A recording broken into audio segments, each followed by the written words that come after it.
maravilhoso, onde nós entregamos algo ao Senhor. Primeiro o nosso coração, que tudo é a partir do nosso interior, amém? Diga assim comigo: primeiro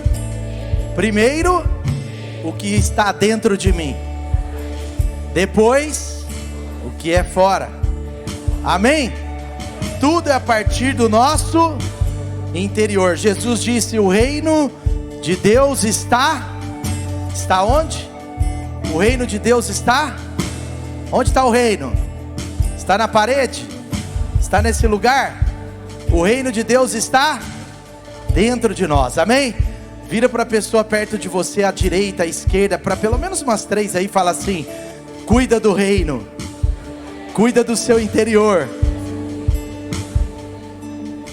cuida do seu interior, cuida do reino, amém? Graças a Deus. Você pode se assentar. Louvado seja Deus por esse momento especial do Senhor aqui em nosso meio, amém? Muito bem, nós estamos em mais uma terça light especial profética, e hoje eu considero um dia ainda mais especial, porque é dia 1, hoje é dia 1 de outubro. O que significa isso? Nós estamos entrando hoje no último trimestre de 2024, amém? 4T/24, tá? Então nós estamos entrando numa, vamos dizer assim, numa última estação desse ano. Eu não sei se você sabe também, até nas estações, mesmo físicas, obrigado pastor Lucas, tivemos um probleminha aqui na internet, mas vamos resolver aqui, senão eu ministro pelo computador mesmo. Mas nós tivemos, agora no final do mês de setembro, não é? Nós tivemos dia 22 de setembro, não é isso? O último dia do quê? Qual estação? Tá em dúvida aí, né? Porque aqui não tem inverno, né, gente? É até difícil falar. Já não tem inverno em Belo Horizonte. Esse ano não teve. E esse ano o inverno de Belo Horizonte foi o quê? O verão. Para mim estava igual verão esse negócio. E eu tinha comprado uma blusa de frio nova, fiquei doido para usar. Aí teve um dia que eu saí com ela de propósito, mas 15 minutos já tirei, não adiantou nada.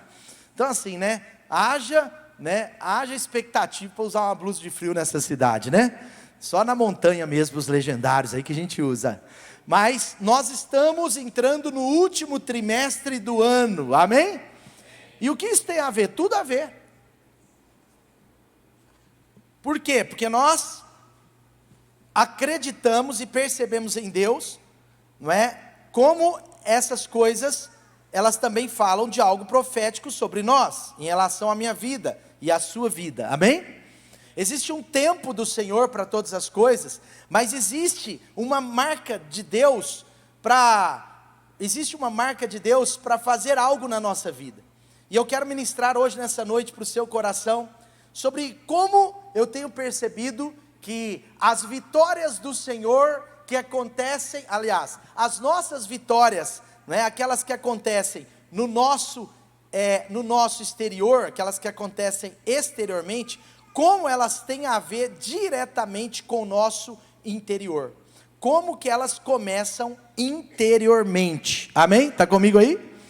As vitórias do Senhor começam de fato interiormente.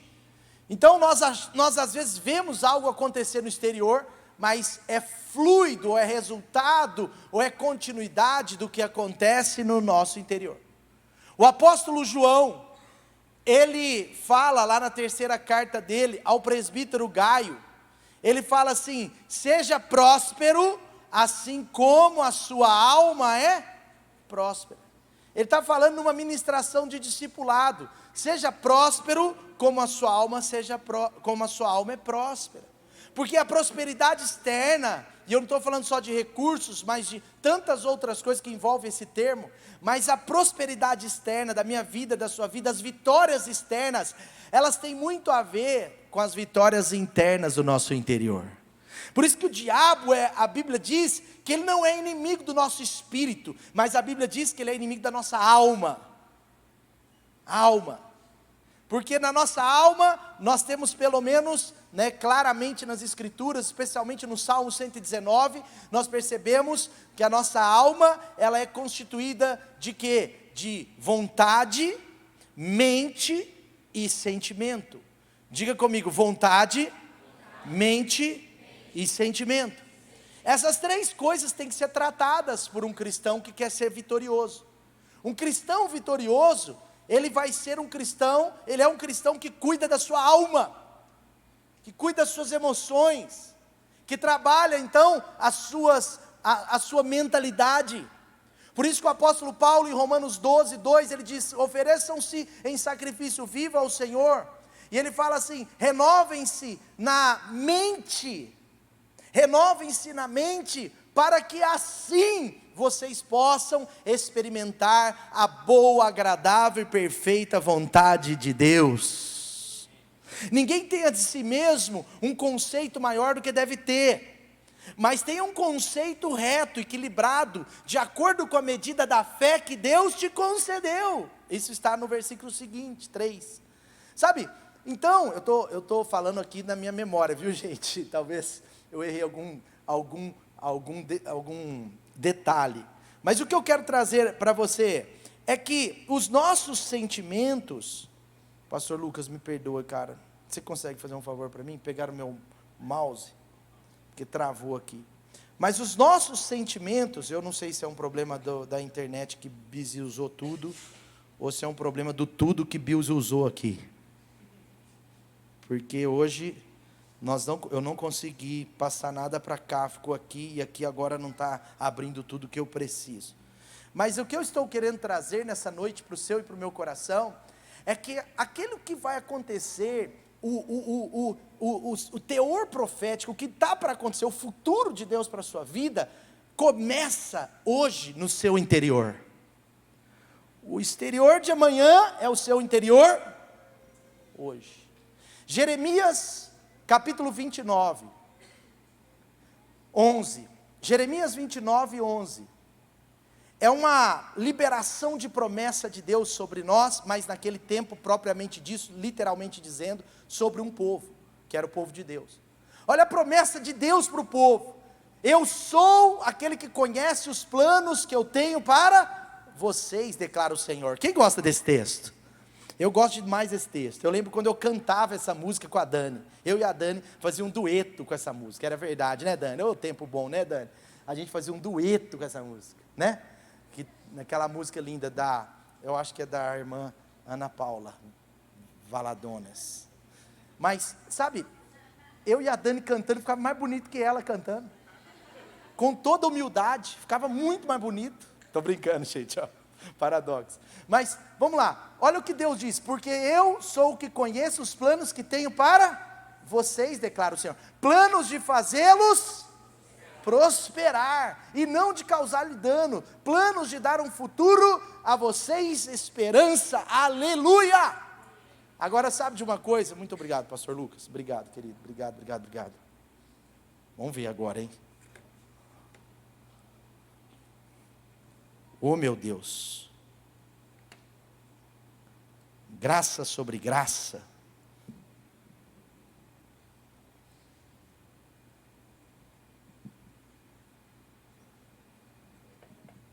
não é hoje, hein gente?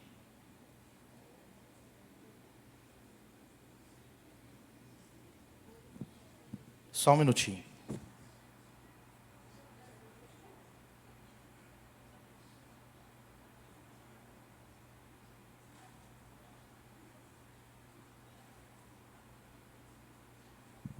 É um problema na internet, que travou o meu micro, travou meu iPad, ou é um vírus que tentou me pegar pelo meu ID, porque não tem cabimento.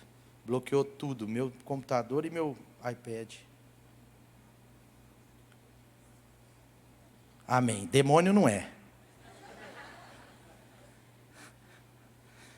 Então, preste atenção, voltando um pouquinho aqui. O decreto de Jeremias 29, 11, esse decreto de Deus, que é óbvio que é aplicado para as nossas vidas, mas literalmente para a vida do povo de Deus, aqui está o ponto, não foi falado para o povo de Deus no momento bom. Aqui o contexto é que eles estavam no cativeiro, eles estavam na Babilônia. O povo de Deus cativo, eles não estavam no lugar que eles queriam estar, eles não estavam no lugar que uma pessoa, vamos dizer, desejou para eles, assim, do meio deles. Eles não estavam num lugar que alguém declarou fé, olha, vocês serão escravos na Babilônia, aquele coisa legal. Não! Eles estavam num momento terrível, mas Deus está dizendo algo. Por quê? Preste atenção. Deus, Ele trabalha o nosso interior primeiro, para depois vivermos algo no nosso exterior. Deus trabalha de dentro para fora. Diga comigo, de dentro para fora. E é interessante que você vê na história que isso se repete por muitas vezes. Por exemplo, Jesus, quando estava dormindo naquele barco, a Bíblia diz, a história conta, que tinha uma tempestade lá fora. Jesus dormia dentro do barco, ele estava dormindo. Algumas versões dizem, Jesus dormia profundamente dentro daquele barco. Mas preste atenção, lá fora tinha uma tempestade, os discípulos estavam acordados, eles estavam de certa forma agitados no interior deles, a alma dos discípulos agitada, mas a alma de Cristo Jesus estava tranquila. Jesus não dormia profundamente ali, porque ele tinha um cansaço extremo, que ele não estava aguentando mais, não. Jesus dormia profundamente, porque ele tinha uma paz extrema, um interior bem resolvido, um interior totalmente alinhado ao coração de Deus. Quantos estão entendendo? Não era pelo cansaço que ele dormia na tempestade. Então Jesus, ele se levanta de boa, ele repreende aquela tempestade.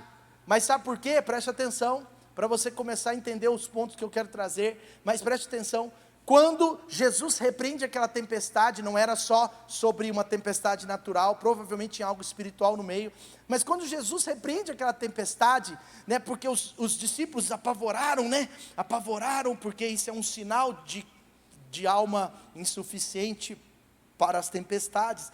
E Jesus vai de boa, levanta, sai lá do barco, repreende a tempestade e imediatamente os ventos cessam. Por quê? Porque o interior estava vencendo primeiro, para depois a vitória se manifestar no exterior. Diga comigo, de dentro para fora. Quantos estão entendendo esse início? Então Jesus dormia profundo, porque no mundo de Jesus a tempestade não tinha riscos. O que traz os riscos dos problemas de fora, ou o tamanho dos riscos que você e eu enxergamos, é como está o nosso interior. O status ou estado do meu e do seu interior é que determina o tamanho da tempestade que está no exterior.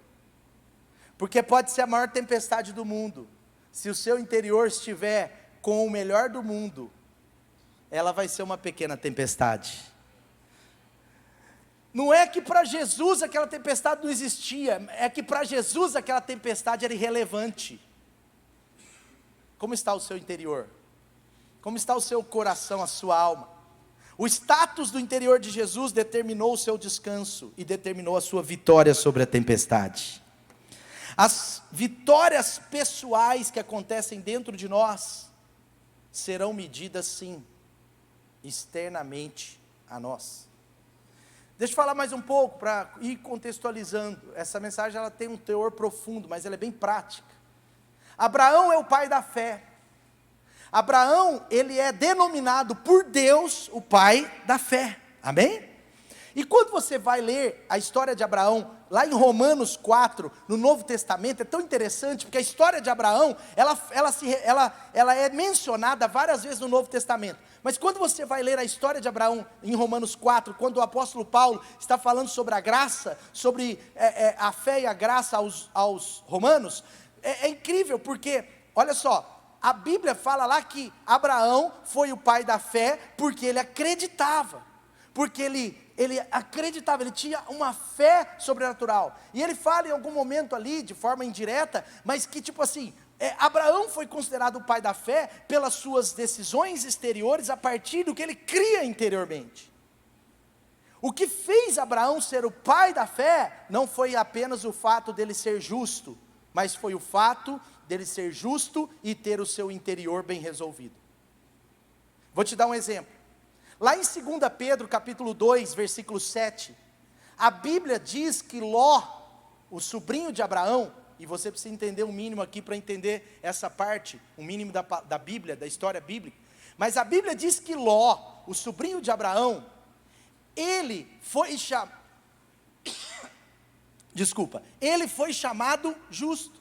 Olha só, 2 Pedro 2:7. Se ele livrou Ló, homem justo, que ele estava falando de Sodoma e Gomorra, mas olha só, se ele livrou Ló, homem, o que está aí? Homem justo, que era opresso, oprimido, pressionado pela devassidão dos que não tinham princípios morais. Versículo 8, olha rapidinho, obrigado, se foram rápido. Então, travou também? Agora já é o demônio. Aí não, começou pelo pastor, está atingindo o povo. Senhor, livra-nos do mal. Vamos lá, esse justo que vivia entre eles, era atormentado na sua alma. Está falando de quem aqui, gente?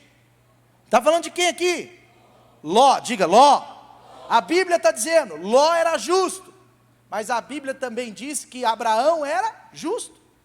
Gente, Ló era justo, Abraão era justo. Então qual foi a diferença dos resultados vitoriosos externos de Ló e de Abraão? Por mais que Ló teve algumas vitórias, centenas e milhares talvez de vitórias a mais foram as vitórias de Abraão.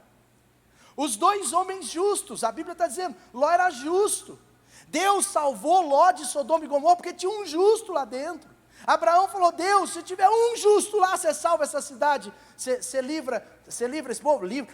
A oração de Abraão tirou Ló de lá de dentro. Deus tira Ló com as suas filhas e a sua mulher dentro de Sodoma e Gomorra. Você sabe, a mulher virou uma estátua de sal, né? E essa história aí as crianças sabem melhor que nós, porque o Davi já está começando a cantar, uma estátua de sal. Ele ainda não entende não, mas ele já está gostando da música, ele fica assim, aí eu paro na parte de sal e ele continua, porque ele não sabe ainda o que é estátua, né?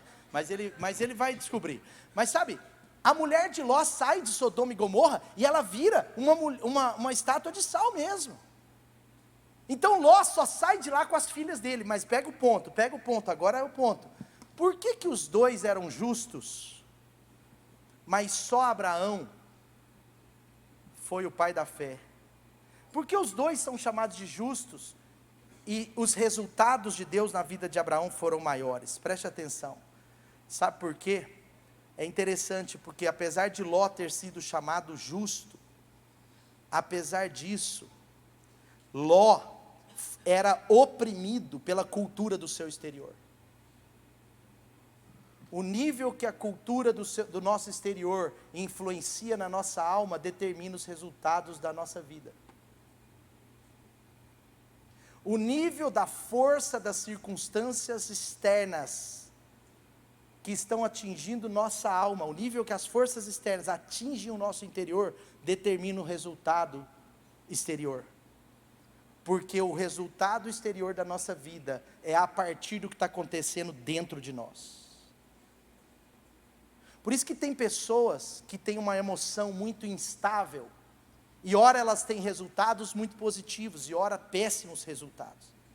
Por isso que uma pessoa justa em Deus, mas que não tem a mentalidade de Cristo, não cresce na mente, se torna um justo miserável, medíocre.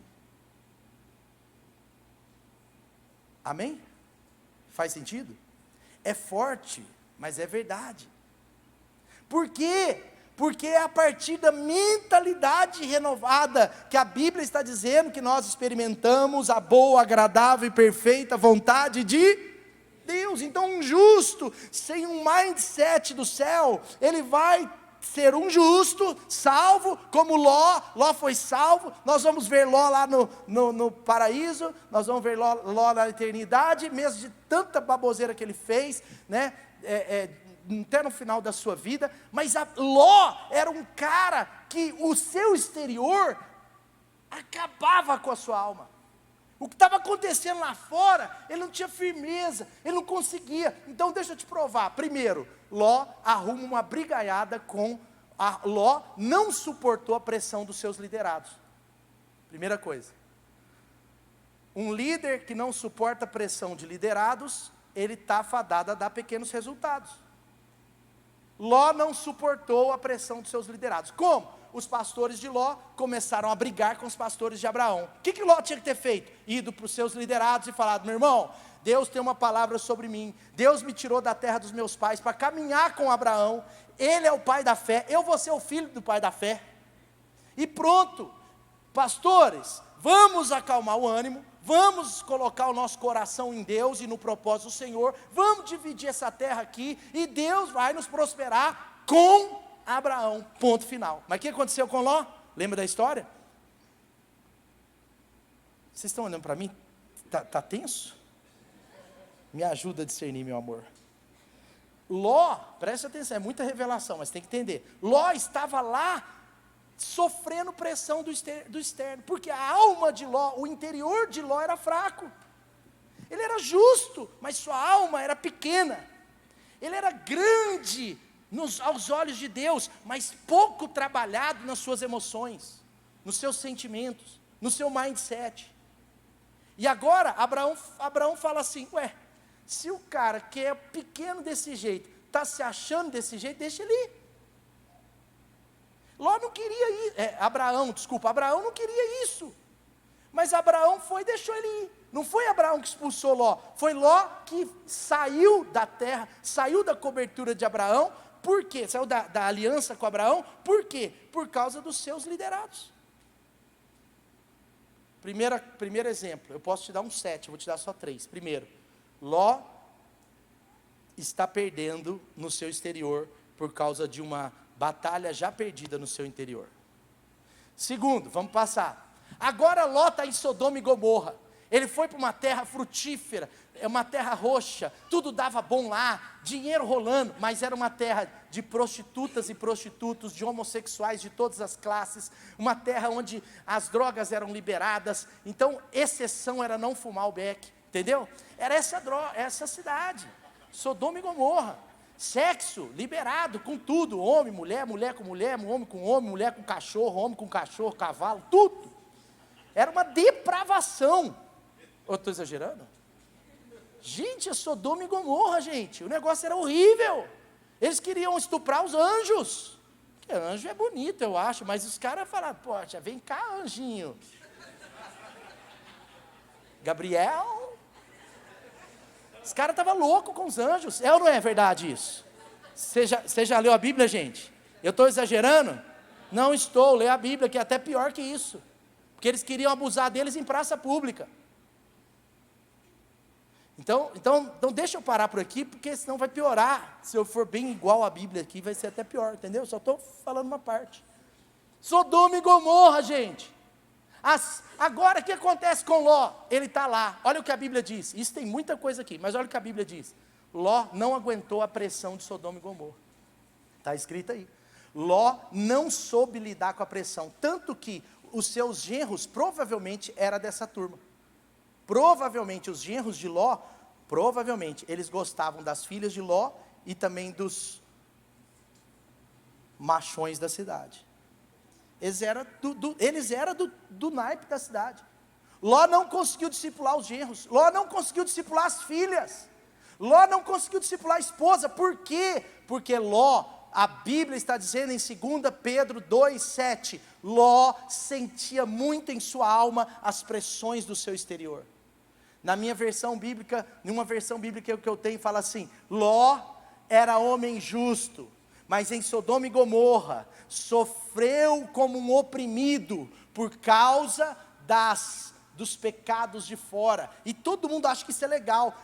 Eu já vi pastor falando assim: a santidade de Ló era tão grande que ele passava mal com o que acontecia lá fora. Gente, se a santidade dele fosse tão grande mesmo, ele ia ter influenciado essa cidade ou saído de lá.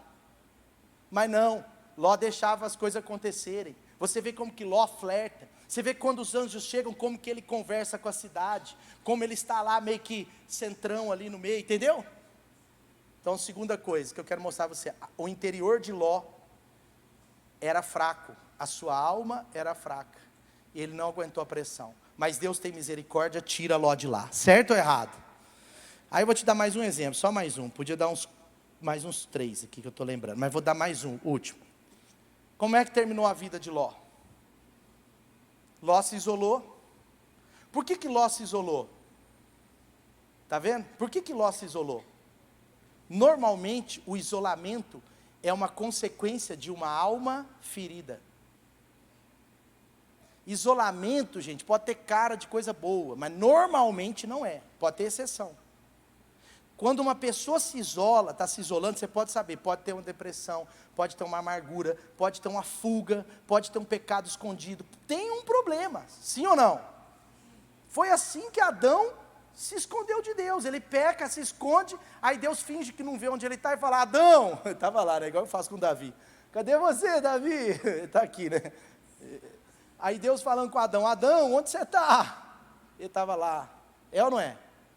Então, Ló se isola, e Ló leva suas filhas, chega lá, suas filhas têm uma ideia brilhante, pai, vamos ter relação sexual, porque aí a gente prolifera, está na Bíblia, gente, não assusta não, o homem justo transou com as suas filhas,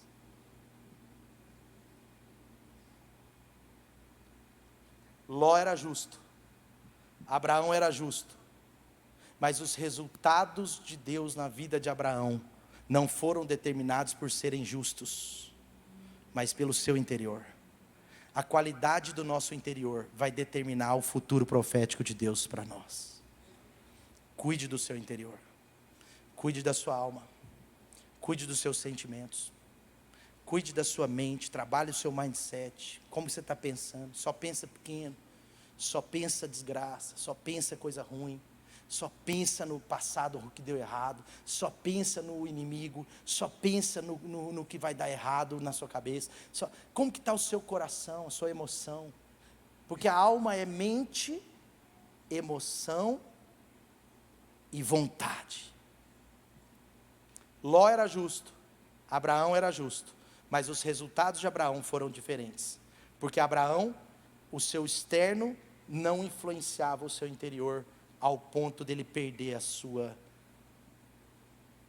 seu prumo. Forte ou não? Faz sentido? Vamos seguir? Então, gente, voltando aqui à palavra, Deus nos projetou para externar o que está dentro de nós. Por isso que Jesus, Ele nos revela isso. O que Jesus fez? Jesus tira o foco do externo. Enquanto o foco dos fariseus era no externo, nas paredes, nos dogmas, na vestimenta, no que comer, no que não comer, Jesus tira o foco do externo e fala, o reino de Deus não é essas coisas, o reino de Deus está dentro de vós. Por que Jesus está falando isso?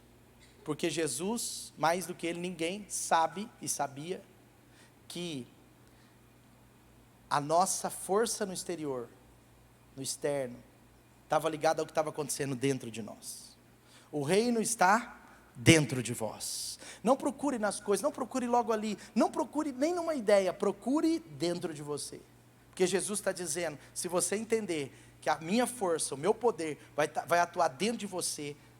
E Jesus continua essa ideia até o último dia, porque depois quando o Espírito Santo vem, ele fala sobre o Deus dentro de nós. Sabe, então, espiritualmente, a base legal de todo triunfo, de toda vitória, vem antes de que todos os inimigos externos sejam derrotados. Vou repetir, espiritualmente, a base legal, vamos dizer assim, espiritualmente jurídica, a base legal de todo triunfo, de toda vitória, vem antes de que todos os inimigos externos sejam derrotados, porque interiormente, se eles já estão derrotados, eles serão exteriormente. Antes de Davi derrubar Golias, ele já tinha derrubado Golias no seu interior. Antes de passar a faca na cabeça dele, ele disse, hoje mesmo, eu vou ter a sua cabeça. Porque no interior de Davi, a sua alma já tinha sido estabelecida com o Espírito de Deus para aquela vitória. Então tudo acontece a partir do nosso interior. Por isso que Jesus está falando do reino. Por isso que Jesus estava dormindo naquela tempestade. Vamos voltar para Jeremias, Jeremias 29, agora no versículo 4, eu falei do 11, mas o 11 é o ápice, vamos no 4. Assim diz o Senhor dos exércitos, o Deus de Israel, a todos os exilados que deportei de Jerusalém para a Babilônia. Quem está falando isso? Deus. Está falando, olha, eu permiti vocês estarem na Babilônia. Deus está falando. Se Ele não tivesse permitido, o povo não estava. Deus está dizendo, eu permiti, vocês estão aí com a minha permissão, então tenham paz na Babilônia. Agora lá na Babilônia, no contexto externo babilônico, olha o que Deus diz, construam casas, habitem nelas. Olha, a gente acha que Deus vai falar para os caras assim, cara, vocês vão ser escravos aqui, então agora, meu filho, esconde o seu dinheiro, né? Para de ter filho, que eles vão nascer no meio dessa desgraça. Não, se esconda, sabe, se entregue, sabe, dá um dia eu vou vir, vou resgatar, mas esquece, a vida de vocês já está acabada. Mas Deus não faz isso. Sabe por que Deus não faz isso? Porque Deus sabe que as vitórias externas acontecem a partir do que acontece internamente. Então qual é a mensagem de Deus? De esperança, de futuro. Qual a mensagem profética celestial aqui? Ei, vocês estão na Babilônia, mas eu estou vendo, eu permiti vocês aí, vocês não estão aqui fora do meu controle, fora das minhas mãos, eu permiti, então nesse lugar que vocês estão plantados, vocês continuam sendo meus filhos, eu sou um pai bom, eu estou abençoando a vida de vocês, meu povo, meus filhos, então façam casas, construam mansões, construam casas prósperas, vocês são nobres, mesmo escravos, aqui no contexto, vamos dizer, político, vocês são escravos, mas dentro de vocês, vocês são livres, vocês precisam construir casas, vocês precisam investir nessa terra, vocês precisam, olha aí, habitar nessas casas, plantem jardins, comam de frutos, ou seja, aproveitem, usufruam, olha que Deus está falando, casem-se. Não fale que não vai casar. Já viu o cara que acha, Jesus vai voltar, não estou nem aí, não vou casar não. Tem uns dois extremistas, né? O que fala assim, nossa, Jesus vai voltar, eu tenho que casar logo. Outro dia eu vi uma jovem falando, aí o pai dela me falou que ela queria perder a virgindade para não morrer virgem. Que ela achou que Jesus volta a qualquer momento e ela não vai ter experimentado a bênção. Mas, gente, tem os dois extremos, né? Eu vou casar logo antes que Jesus volte. Mas também tem o outro, não vou casar não, já desisti, eu estou vendo que Israel já está guerreando lá, o Irã já veio para cima, Jesus está voltando, está cumprindo a profecia. Sabe o que é isso? Teologia fatalista. Mas Deus não é da teologia fatalista, Deus é da teologia triunfalista, porque a igreja aqui, ou na perseguição, ou nos últimos dias, ou nos primeiros dias, a igreja é sempre vitoriosa. Amém? Que a gente tem o Senhor Jesus, mas vamos passar a tribulação, mas nós vamos passar a tribulação com o Senhor Jesus. Não vamos passar, nós vamos ser arrebatados, mas nós vamos ser arrebatados pelo Senhor Jesus, tudo dá em Jesus, amém? Então preste atenção, Deus está falando para eles no contexto da Babilônia, casem-se, tenham filhos, escolham mulheres para casar-se com seus filhos. Olha como a mensagem de Deus é do tipo, não para, avança, parece que está difícil, mas há esperança, eu tenho um futuro para vocês, eu vou fazer algo, continue a vida, levanta a cabeça, trate o seu interior, para que o exterior seja vitorioso. Olha que interessante, olha o que Deus fala, multipliquem-se, diga multipliquem-se, meu Deus. Para um religioso israelita, isso poderia ser terrível. Deus é doido. Deus não está entendendo, cara. Eu morava em Jerusalém. Eu morava na rua 5, na 5ª avenida de Jerusalém. Eu morava ali, do lado ali do Muro das Lamentações. Eu tinha a melhor casa. Agora eu estou aqui nessa cidade, morando numa casa, um décimo da que eu morava. E Deus falando para mim, multiplique. Não, sabe por quê? Esse não é o coração de Deus, é o coração da religiosidade. O coração de Deus é para mexer com o nosso interior, é para dizer, olha, não importa o que está acontecendo no seu exterior, você precisa decidir sobre o que vai acontecer dentro de você nesse período. Por isso que o problema não é as circunstâncias adversas que a gente passa, mas como a gente passa. O diabo não está preocupado com as circunstâncias adversas, tanto como nós passamos por elas. Por isso que nós podemos passar por elas, seja enviada pelo diabo, permitida por Deus, ou enviada por Deus, permitida por Deus, não importa, mas o problema é como passamos. porque o nosso interior vai determinar muito. E uma das coisas que me levou a trazer essa palavra é justamente guerras no meu interior. No meu interior. Batalhas que parece que espetam o meu coração. Como pastor, como marido, como pai. E o Senhor vai falando, olha, você vai ter que escolher, cara. Você vai ter que decidir. Começar uma obra de R$1 milhão sem dinheiro, ou não começar por não ter dinheiro. Você vai ter que decidir. Você vai ter que decidir pregar a multiplicação e o crescimento do Evangelho, porque a Bíblia diz, estando crescendo tudo que você gostaria ou não. Ou você vai não pregar e não vai, entende? Deus vai fazendo e a gente começa a ter crises. E aí o Senhor vai falando, cara, o seu interior que vai determinar o seu futuro. Assim como você crê hoje, você vai ser o pai da fé de amanhã. Porque amanhã, você e eu podemos ser o pai da fé para a nossa geração, para a nossa família, para a nossa igreja. Ou nós podemos nos tornar o Ló, justo, mas sem frutos. Então, é sobre mim primeiro. Agora voltando, lembra que eu falei, isso não era um local normal, não era o lugar que eles queriam estar, não tinha uma realidade física excelente, mas Deus permite aquela estação na vida daquele povo, e Deus fala, ainda assim meus filhos, vocês vão brilhar, vocês vão florescer, mesmo que as circunstâncias estão adversas, mesmo que haja problemas, vocês têm um pai que está olhando para vocês, que cuida de vocês, a situação pode ser difícil, mas eu quero dizer para vocês, Deus falando com aquele povo, há uma verdade para vocês viverem, não acreditem na mentira pautada no que vocês estão vendo no exterior, mas vivam a verdade com base no que eu quero implantar no seu interior, porque o reino de Deus está dentro de vós. Então, o que Jesus resgata no Novo Testamento é o dentro de nós, é o de dentro para fora. O que Deus está fazendo com esse povo é mudar o interior do povo, é mexer dentro deles. Em outras palavras, Deus está falando, vocês vão avançar aqui nesse lugar. Versículo 7. Eu já li o 6? Já, né? 7.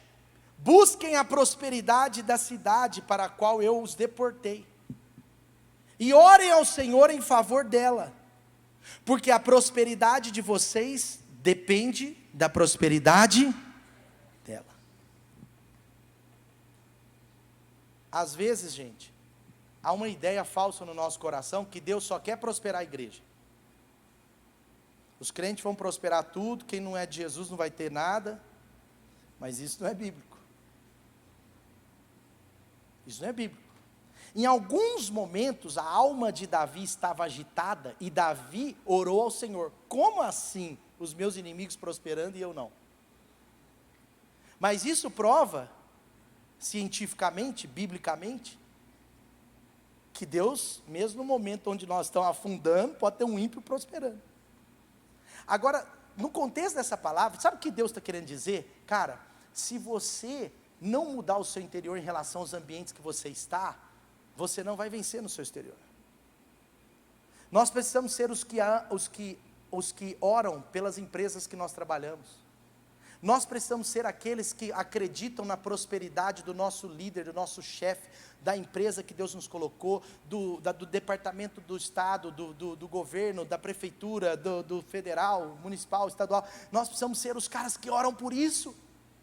Ele está dizendo, cara, ora pela prosperidade da cidade e trabalhe pela prosperidade da cidade, porque a sua prosperidade está engajada na prosperidade da cidade. Sabe, eu já vi crente falando assim, tomara que esse país quebre mesmo, porque está esse governo aí anticristão, então tomara que quebre mesmo, mas a nossa oração tem que ser, Senhor, apesar desse governo, prospera o nosso país, tenha misericórdia de nós, venha conosco, ajuda-nos a ser luz nessa terra, ajuda-nos a florescer. Sabe por quê, meu irmão? Se você faz parte de uma empresa, isso é o único cristão lá dentro, tem 10 ímpios, 50 ímpios, não importa, o que está dentro de você pode materializar fora para todo mundo. Um crente pode prosperar uma empresa toda, um crente pode prosperar uma cidade. José prosperou uma nação, Daniel prosperou uma nação. Por que você não pode prosperar toda a sua família e toda a sua empresa? Sabe, essas coisas não são desconectadas para Deus, porque é a graça de Deus. A graça de Deus não escolhe assim, pá, não, a graça é sobre todos. Chove no nosso quintal, chove no do cara, passa um crente no concurso, passa um que não é crente, passa um macumbeiro, passa todo mundo. Por quê? Porque Deus, Ele é gracioso, Ele não é esse Deus rude, Ele não vai lá e vai falar assim, você não, você sim, porque você é crente. Não existe isso. O que eu estou querendo dizer, tem tudo a ver com a palavra, entenda. O nosso interior, em relação aos ambientes que a gente vive, determina os resultados que nós vamos dar naquele ambiente. Se você ama, ora pela sua igreja, os seus resultados vão começar a melhorar aqui dentro. Agora, se você sempre tem um olhar desconfiado, uma criticazinha ou outra sem sentido, um negócio de tipo, aquele negócio do mas. Esse negócio do mas é um perigo, gente. Tira o mas. Mesmo que você pense, tira o mas. Nossa, essa banda foi maravilhosa, o louvor estava top. Aí você fica pensando, aleluia, eu fluí em Deus, né? Porque não é sobre eles, é sobre cada um de nós. Mas vamos pensar, mas teve uma hora que eu senti um prato da bateria fazendo assim, tim, aí meu ouvido deu um negócio. Eu estou falando de coisas assim fáceis de você entender, mas as profundas eu não quero falar. Porque, meu irmão, quando você abençoa os ambientes que Deus te colocou, desde o contexto da igreja e da célula, até da sua família, até da empresa que você trabalha, do governo que você serve, Deus vai abençoar aquele lugar.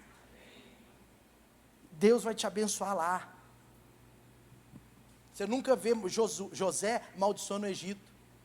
Ele era escravo lá, foi injustiçado lá. Você não vê Daniel amaldiçoando na Babilônia.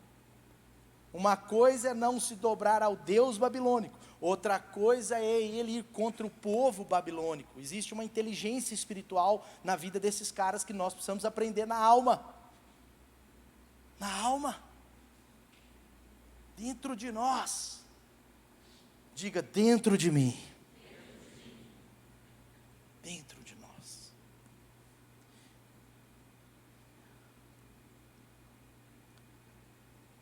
Então, o que aconteceu com o povo de Deus na Babilônia, gente, no final? O que aconteceu? Todo mundo sabe. 70 anos de escravidão. O povo de Deus na Babilônia sofreu? Sim ou não? Sofreu? Sim ou não? Sim. Agora uma pergunta, pode parecer um paradoxo, mas entenda. O povo de Deus na Babilônia prosperou? Sim ou não? Sim, gente. Vamos mudar então, talvez esse seja mais pronta a nossa resposta. Vamos lá. O povo de Deus sofreu ao ir para o Egito? Sim ou não? Mas o povo de Deus prosperou no Egito? Por que o povo de Deus prosperou no Egito? Por causa do interior deles. Eles prosperaram no Egito porque eles chegaram num lugar que era um problema no exterior, mas com o interior resolvido. E com o interior resolvido, o povo de Deus sapecou de ganhar dinheiro no Egito. Sapecou de ter alegria. A história dos hebreus conta que eles faziam festa toda semana. Gente, pensa, é meio que não dá para entender isso historicamente. Os professores de história não conseguem contar essa história. Porque não existe festa no meio de escravos, a não ser no meio dos judeus. Porque eles eram povo de Deus. Eles estavam com o mindset certo. Eles estavam com o sentimento correto e eles estavam com a vontade reta. Eles chegam no Egito com a sua alma, com o seu interior bem resolvido, com os seus sentimentos resolvidos, e agora eles estão prosperando no Egito. E eles prosperaram muito, eles ganharam tanto dinheiro, eles tinham tanto ouro, eles tinham tanto cabrito, tanta ovelha, tanto boi, tantos filhos. Agora o que aconteceu no Egito? Eles casaram, eles tiveram filhos, eles tiveram netos, os netos tiveram filhos, eles casaram, eles prosperaram, eles compraram terras, eles compraram casas. Eles levaram, não pode comprar casa mais, levanta andar para cima. Eles tinham casa de 4 andares, eles tinham casa para baixo, eles eram os escravos mais felizes da terra, no contexto dessa palavra. Mas por quê? Porque o interior deles estava bem resolvido. Mas chegou um tempo que eles perderam a força do seu interior, porque Faraó proibiu eles de adorar, proibiu eles de relacionar com Deus, aumentou a força do trabalho deles. Porque existem alguns inimigos do nosso interior. Por exemplo, como que Faraó destruiu a força do interior deles? Primeiro, proibindo eles de adorar, limitando a força de culto, de congregar. Por isso que quando eu e você deixamos de congregar sem motivo, porque nós só deveríamos faltar de culto, gente, se for uma coisa muito assim, um casamento, que a pessoa só vai casar uma vez na vida. Não é pecado você faltar do culto, porque é um casamento. Talvez uma doença e uma viagem. Mas nós não deveríamos faltar do culto por outras coisas. Por exemplo, quando você está cansado, você falta do trabalho, chega no outro dia e fala assim: ô gerente, ô diretor, foi mal, ontem eu não vi que eu estava cansado, cara. Acredite, cheguei em casa um bagaço, cansado. Você faz isso, sim ou não? Mas por que às vezes a gente faz isso no trabalho ao Senhor? O culto é service, é serviço. A quem? Então ninguém que é crente maduro falta de culto porque está cansado. Uma vez eu falei isso com uma pessoa, na verdade foi meu pai perto de mim, a pessoa falou assim: pastor, mas aqui não descontam do meu salário. Safado.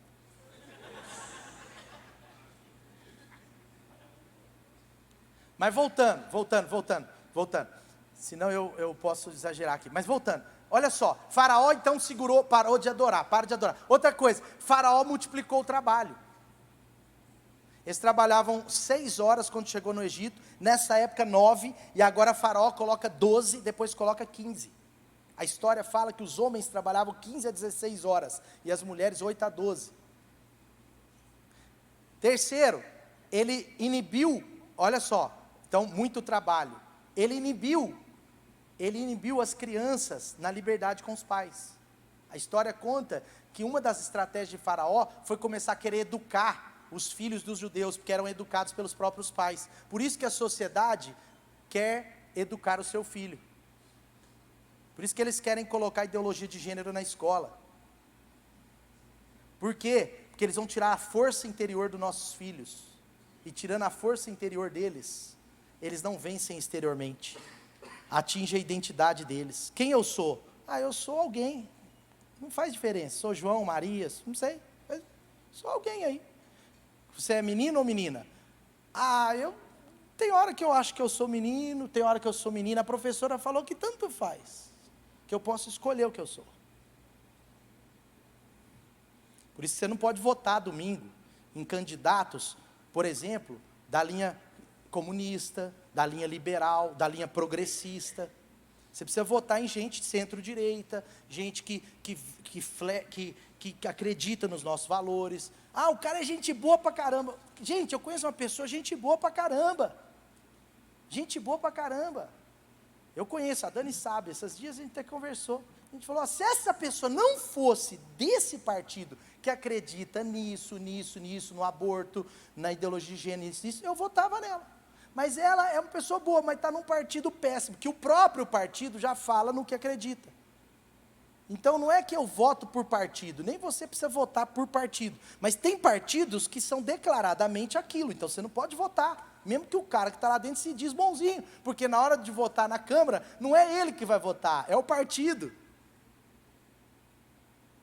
Gente, isso é mindset espiritual, porque ou nós governamos essa terra, ou ela vai governar os nossos filhos. A forma que o nosso interior tiver resolvido ou não, vitorioso ou não, vai determinar a vitória do exterior. Vamos avançar. Então Faraó, ele começou a destruir o interior do povo. Aí o que aconteceu? Vem o nosso amigo Moisés, amém? Diga Moisés.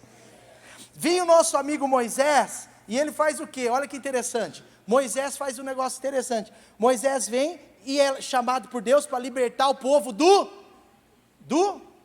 Egito. Aí o povo sai do Egito, mas sabe o que acontece? É muito mais fácil tirar o povo do Egito do que o Egito do povo.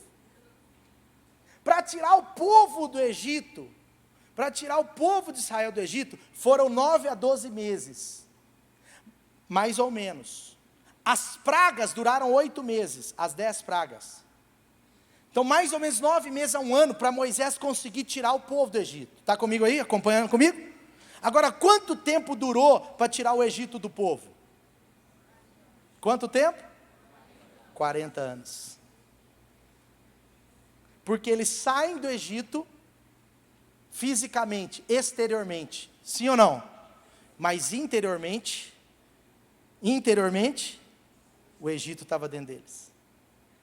O que o diabo quer, não é o seu exterior, é o que está dentro de você. Mas a boa notícia, que também é o que Deus quer. Deus quer o seu interior. Porque se você vence interiormente, os inimigos de fora serão vencidos.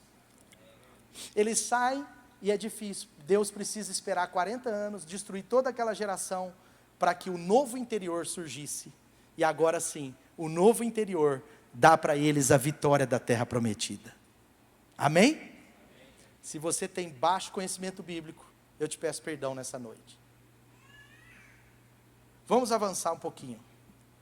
Os famosos profetas do caos. Continua aí comigo no versículo 8. Deixa eu avançar só mais um pouquinho aí. Pode, pastor Lucas? Pastor Lucas é o diretor dos diretores de culto. Né, Douglas? Olha o que aconteceu aí. Eu já estou quase no final, mas presta atenção. Porque assim diz o Senhor dos Exércitos, o Deus de Israel, não deixem. Olha o que Deus estava falando. Diga comigo, Deus. Olha o que Deus estava falando. Não deixem os profetas e os adivinhos que há no meio de vocês os enganarem. Não deixem que os profetas e os adivinhos os enganem. Agora, olha o que era engano. Não dê atenção aos sonhos, os enganem. Não deem atenção aos sonhos que vocês os encorajam a ter. Olha que coisa assim, que coisa interessante. Os profetas chegavam e falavam para eles duas coisas. Uma, eles falavam assim: desista de avançar, de crescer, porque olha a circunstância que você está. A primeira ideia, o primeiro espírito profético enganoso, é quando ele vem sobre você e te afunda mais, te joga no caos. Tá vendo? Olha as circunstâncias. Isso daqui, cara, além de ser uma disciplina de Deus, é para te acabar com você mesmo. Aí o segundo extremo é que outros profetas eram diferentes. Esses daí são até os mais legais, que a gente gosta. Esse profeta já é o outro extremo. Eles chegavam para eles e falavam assim: não, gente, olha as circunstâncias no exterior, mas olha que interessante, olha como parece espiritual. Olha, tá horrível, não tá? Tá. Tá, mas vai passar daqui uma semana, final de semana que vem tá tudo resolvido. E aí quando a gente sair daqui, você vai prosperar. Mas a palavra de Deus não era essa. A palavra de Deus era: prosperem em meio às circunstâncias. Prospere aqui na Babilônia, façam filhos, casem, vamos, levanta a sua cabeça, haja do jeito, mas eu estou passando situações difíceis com os meus filhos, levanta a cabeça, sirva a Deus mesmo com os problemas, vamos, mas eu estou passando uma situação tão difícil financeiramente, levanta a cabeça, porque Deus é contigo, o Senhor é seu pastor, nada te faltará, vamos, não é quando eu tiver recurso, é hoje, é o dia de você prosperar, é o dia de você construir casa, é o dia de você ser abençoado, é o dia de você casar, Quantos estão entendendo? Faz sentido ou não? Tá tranquilo aí, gente? Terça-feira, hein? Eu não prego domingo igual eu prego terça. Aliás, eu não prego terça igual eu prego domingo. Jeremias 29, 11. Aí ele fala sobre os pensamentos de Deus. Porque eu sou o que conheço os planos que tenho para vocês. Planos de prosperar. Diga assim: planos de prosperar.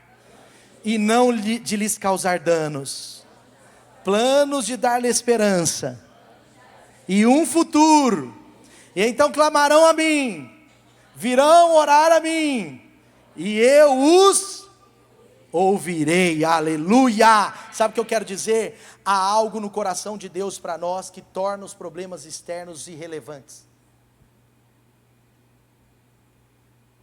Há uma palavra de Deus, há uma presença do Espírito Santo, há um lugar de tempo a sós com Deus, há um quarto onde você ora, há um culto onde você participa, há um momento onde você está com a presença do Espírito Santo ativa, orando em línguas, recebendo poder, há um louvor que você coloca, está exaltando a Deus e o Espírito Santo vem sobre a sua vida, há uma palavra profética de Deus para você, que quando você estiver nesse momento, você vai ver a realidade espiritual, e a realidade espiritual, se ela estiver alinhada dentro do seu coração, ela minimiza todo e qualquer inimigo externo, ela o torna tão pequenininho quanto ele é para Deus, e esse é o ponto. Por isso a palavra é: cuide do seu interior. A forma como você está por dentro define como você luta as batalhas lá fora. Em outras palavras, quando você está bem dentro de si, quando a sua alma está bem com Deus, quando a sua alma está bem com as pessoas, a sua vitória lá fora começa a acontecer. Amém? Atos 14, e agora eu parto para o final mesmo. Atos 14, diz assim: Paulo e Barnabé, como de costume, foram à sinagoga judaica. Ali falaram de tal modo, que uma multidão de judeus e gentios creram no Senhor Jesus. Amém?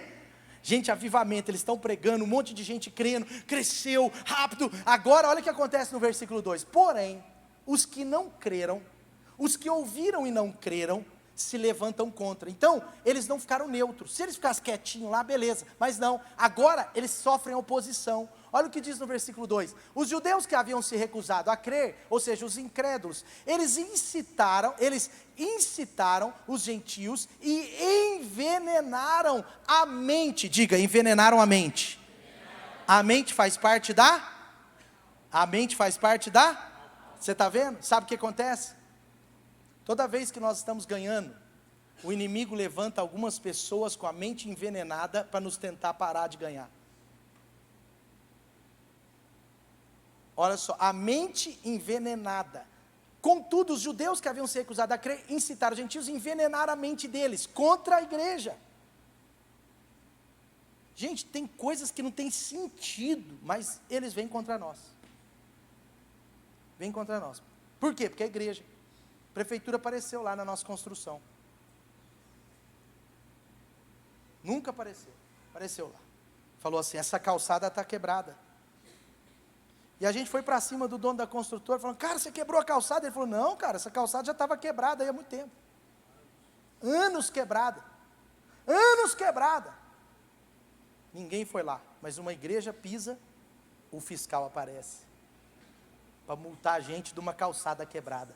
Conserta a sua na sua casa. Porque se tiver um fiscal descobrir que você é crente, ele vai aparecer lá.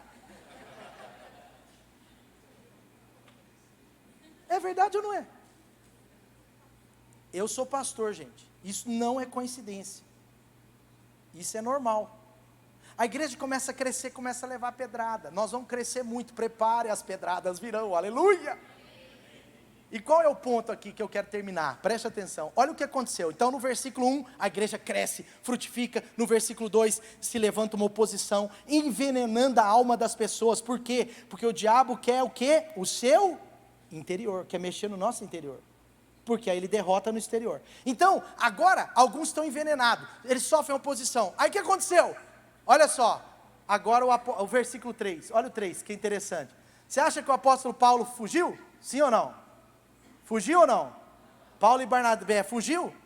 Não, olha só. Paulo e Barnabé, a minha versão é melhor. Olha o que ela diz aqui. A minha versão diz assim: todavia, ou seja, ainda assim, todavia, Paulo e Barnabé passaram mais tempo ainda ali. Cara, está errado isso. Deixa eu ler de novo. Todavia, Paulo e Barnabé passaram bastante tempo ali, falando corajosamente do Senhor, que confirmava a mensagem da sua graça, realizando sinais e maravilhas pelas mãos dele. Aleluia! Sabe o que eu quero dizer para você? Muitas pessoas justas como Abraão e até como Ló, acabam não dando os resultados da fé que Deus quer que deem, porque mudam de direção no momento de pressão. Porque a reação que eu e você temos nos momentos de pressão, de oposição, e é claro que eu estou falando de uma coisa legítima, ela mostra como está o nosso interior. Não sei se vocês pegaram. Quando tem oposição, meu irmão, aí que nós temos que avançar. Os sinais externos precisam de discernimentos internos para a gente tomar um juízo. Eu já vi pessoa gritar da presença de Deus, e eu já vi pessoa gritar endemoniada, e o grito parece, mas uma está com demônio e a outra está com unção. É a mesmo externo, mas o interno que está dominando é outro. Eu já vi pessoas caírem na unção do Espírito Santo, e eu já vi pessoas caírem na força do diabo. Por isso que tem igreja que é ignorante, e acha que todo mundo que cai é endemoniado. Isso é ignorância mesmo, não tem conhecimento. Porque a unção do Espírito Santo pode nos derrubar, e é gostoso, porque eu já caí muitas vezes nessa unção. E se você não teve essa experiência, se solta, meu irmão. Deixa o Espírito Santo te derrubar, porque é bom. É ou não é? Quem já teve a experiência de cair na unção do Espírito aí? Levanta bem alta a mão. Oh, glória a Deus, maioria, aleluia, fiquei feliz com isso. Agora eu não vou perguntar quem já teve a experiência de cair do demônio derrubar. Não vou perguntar. Né, Júlia? Matematicamente vai perder, mas não pode, né, Júlia? Agora presta atenção, sabe por que eu estou falando isso? Porque as coisas do exterior têm que ser julgadas pelo interior. O que eu estava falando? Ah, lembrei. Então é o seguinte, presta atenção. Olha só. Justos como Ló, mas não tem o resultado de Abraão. Por quê? Porque são justos controlados pela pressão e pela opressão de fora. Se nós formos uma igreja controlada pela pressão e opressão de fora, negativamente falando, nós não vamos prosperar. Mas se a gente for influenciado pela pressão e opressão, para exercer ainda mais a nossa vida a Cristo, para entregar ainda mais a nossa vida a Cristo, sabe o que vai acontecer? Um grande resultado. Por isso que a igreja, quanto mais ela era perseguida, a igreja primitiva, mais ela crescia. E esses dias eu estive com um pastor que é genro de um dos pastores maiores do mundo, eu não vou falar o nome, mas um pastor que é genro de um pastor assim, internacionalmente conhecido. Eu estive com ele semana passada, e ele falou para mim, a igreja nossa que mais cresce está na China, aleluia. Ele falou, cara, é incontrolável o crescimento, cara, a gente não sabe mais o que fazer. A nossa igreja da China, a gente acha que tem 2.000 membros, daqui a pouco chega uns relatórios, converteu mais 1.500, é umas loucuras que estão acontecendo lá, e é um cara assim, de Deus, e ele falou, cara, não tem como parar, e daqui a pouco vai acontecer, eles não vão segurar a igreja na China mais. Igreja perseguida, você entende? Sabe por que cresce mais?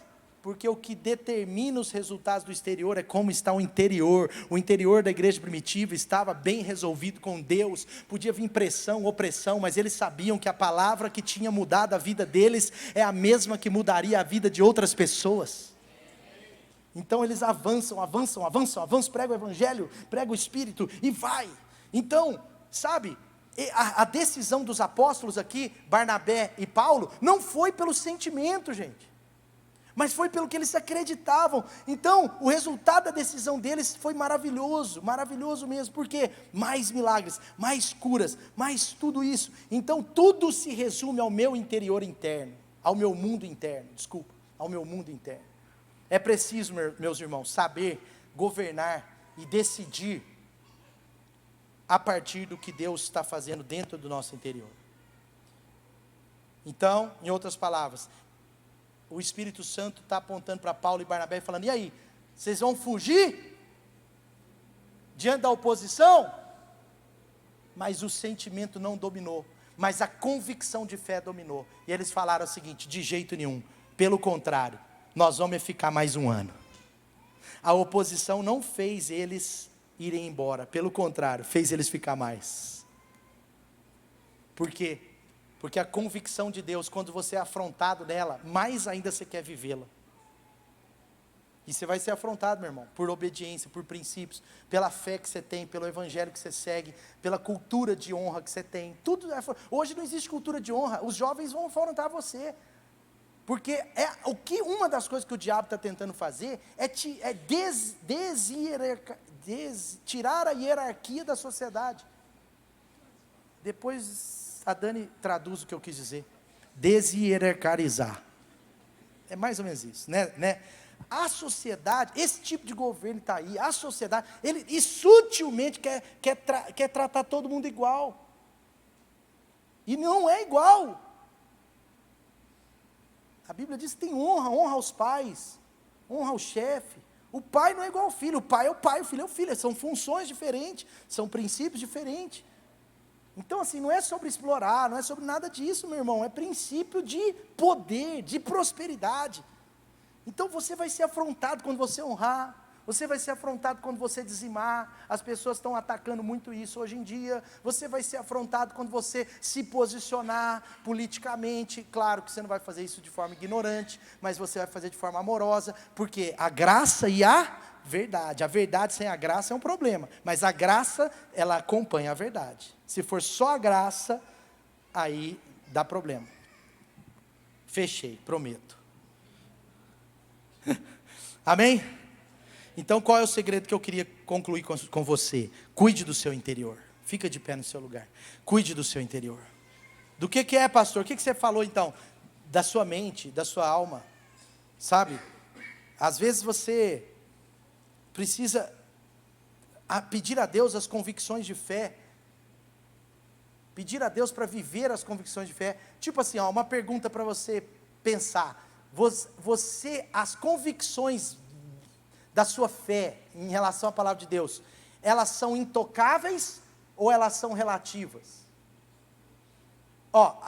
O que você crê na palavra de Deus é intocável no seu coração, ou ele é manipulável, vulnerável, relativizável? É um exemplo. Por que isso, gente? Porque Deus quer abençoar a sua vida. Deixa bem baixinho. Antes de Deus abençoar aquele povo no Egito, Deus aqueceu o interior deles. Deus está trabalhando a nossa alma para que nós tenhamos resultados poderosos. Diga para a pessoa do seu lado: meu irmão, minha irmã, não sei